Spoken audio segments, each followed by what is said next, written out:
I think the ethos of a lot of your brand is that word, transformation. Just for our audience, I think just hearing your backstory is going to be super inspiring for people. So we'd love to kick it off there.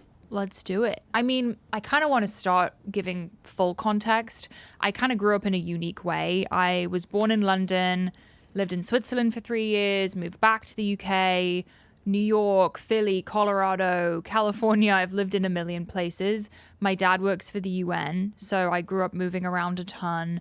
In a way, I had a great childhood. I traveled a lot. I saw a lot of things. I was exposed to a lot of different cultures. But I would say my internal family situation was pretty chaotic, and I didn't necessarily have a good example of emotional regulation or how to handle conflict or a good example of a loving relationship. There was just a lot missing. And I think I could tell that my mental health was always a little rocky, starting like high school age, always felt like a little bit different. And I think especially being from the UK, going to an American high school, I grew up in Westchester, New York, and it was, the town I lived in, most people were Jewish, very, very wealthy. I was neither of those things. And wealth wasn't exactly admired in my household. It was kind of like there was humor around being rich and like, oh, those rich people, like, we'll never be like that. That was sort of the messaging. And I kind of grew up with that mindset that, oh, I'm never going to be wealthy. I'm never going to have success. So going to college was a pivotal moment for me. I think I went to college with a lot of anger, truthfully, at my family, feeling like I felt very alone in the American school system. I felt like I never really fit in. I felt a little bit just angry at the way I was raised and my family breaking apart ultimately.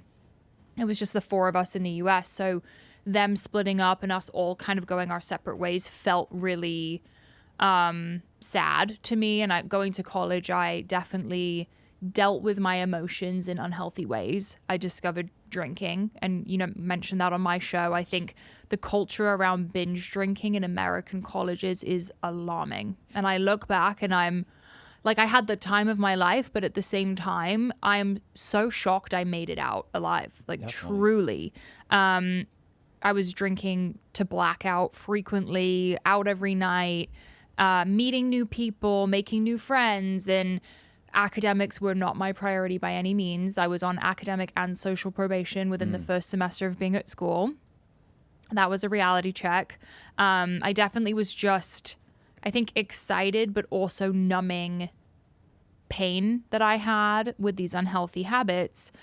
And things kind of snowballed. That was freshman year. I kind of continued with my habits. I joined a sorority. I made friends. And I was kind of just floating by. Like, when I think about my life before my journey, I was okay with being average. Average grades, average performance, never really tried too hard at anything. I think my focus was on how can I numb out the pain that I feel. And I would say around junior year of college, that was my first experience with self-harm. So, trigger warning. I struggled in many ways with my mental health. Being alone was a huge thing for me. I would avoid being alone at all costs because I didn't want to feel or think about my thoughts. I struggled with a sense of identity, just like this feeling of, I always describe it as like third degree burns on my emotions. So everything felt way heavier than it needed to in a way.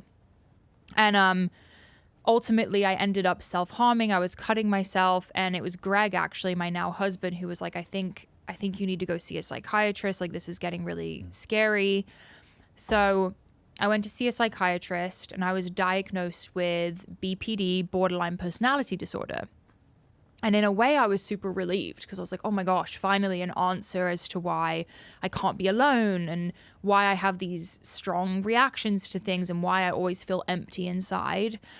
But looking up BPD on the internet, it was like, oh, therapists don't even want to work with these people. They're so manipulative. This disorder is evil. You'll have it for the rest of your life. A lot of people with BPD kill themselves. It was really, really morbid. It's so dark. Yeah, so dark. And reading it, I was like, okay, like I guess that's me. Like I'm just meant to have this, and this is what my life is going to look like. They put me on, I'm not a doctor, I'm not qualified to speak on medications, but they put me on a number of medications. So antidepressants, anti-anxiety, mood stabilizers. It was like 3 different things at once, heavy stuff. And the result of that was me being completely numb, like really just no sense of reality, no sense of myself. I was a semester away from graduating. I stopped going to class, failing every class I was in, couldn't get out of my bed, still self-harming, gaining weight rapidly. And my life was just a complete disaster at this point. I'd lost every friend that I had. I was really like a shell of a person at this point. And it was then that I decided to drop out of school and move back home with my dad, which to me was like the biggest humiliation. I felt like a failure.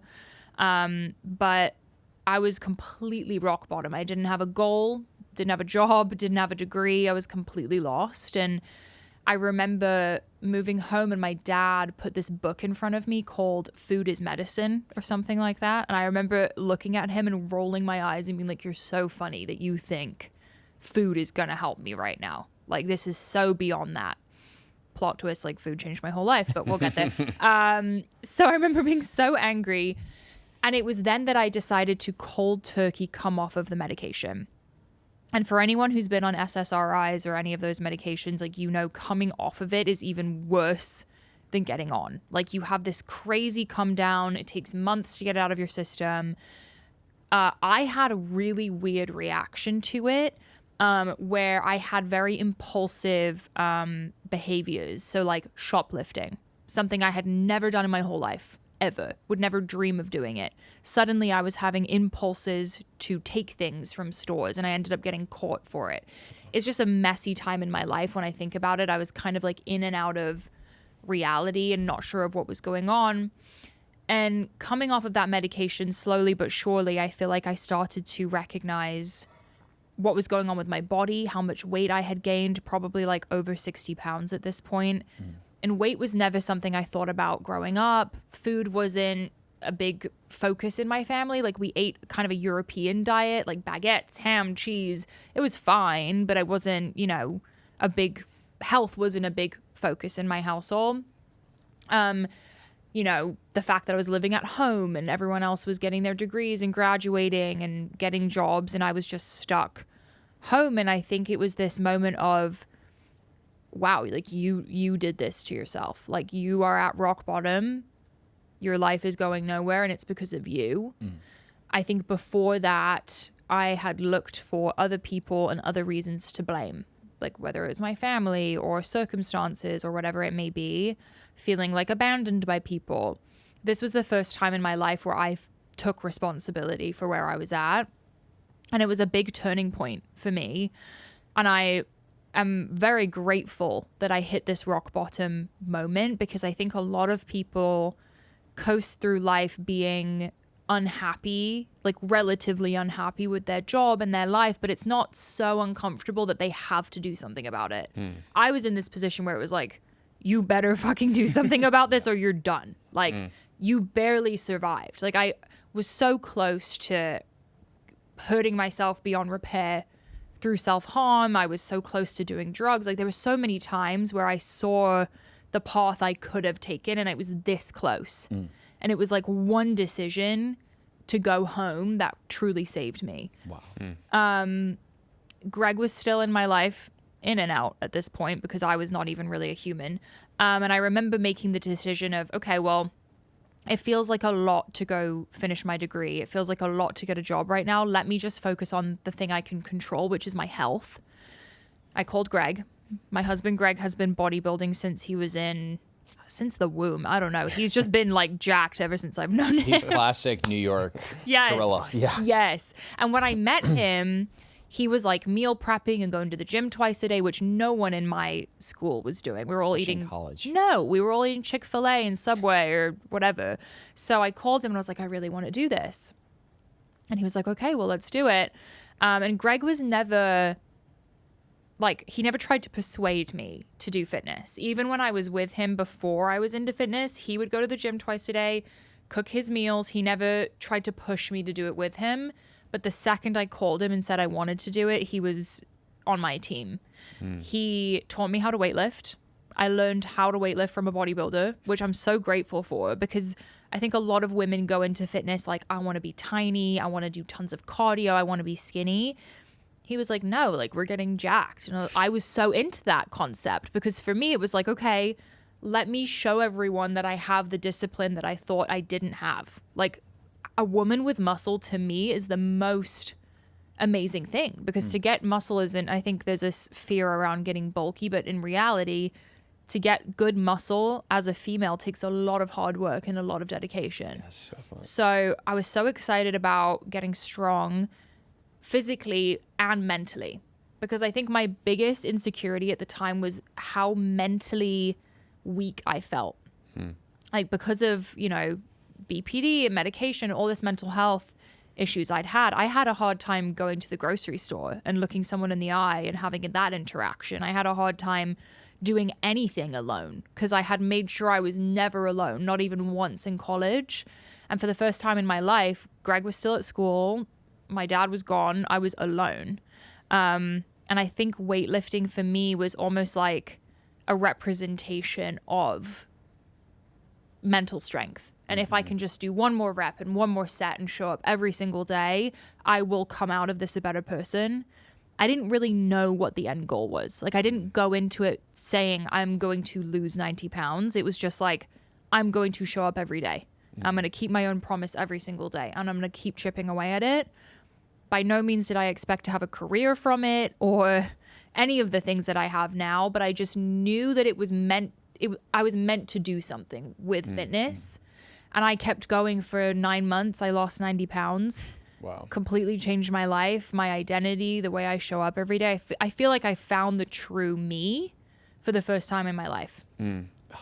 Is there a corner that you remember turning around in those first few days where you realized that instead of kind of, you know, half committing, which I feel like a lot of people kind of struggle with, you were in that place of knowing that this was going to happen, you were going to make this change happen? It's a good question. I think for me, nutrition was a really big piece of it. And that was actually the first thing I changed. Switching from, I mean, I was having like 2 muffins every morning and a giant iced coffee with milk and sugar. And I switched, the first meal I switched was breakfast to exactly what Greg ate, which was by far way too much food, like Chicken oatmeal rice. and eggs and crazy. But like, the way I immediately felt better, like it was almost like a fire was in my brain. And the second I switched to whole foods, it like simmered a little bit. And just that relief alone, I was like, oh my gosh, like I can't believe that I've been setting myself up this way. Because when you already struggle with mental health, maybe you have it in your family genetically, or you have a diagnosis, to be adding in sugar and processed food and, you know, tons of caffeine, like that's never going to help. That's not going to put you on the right foot.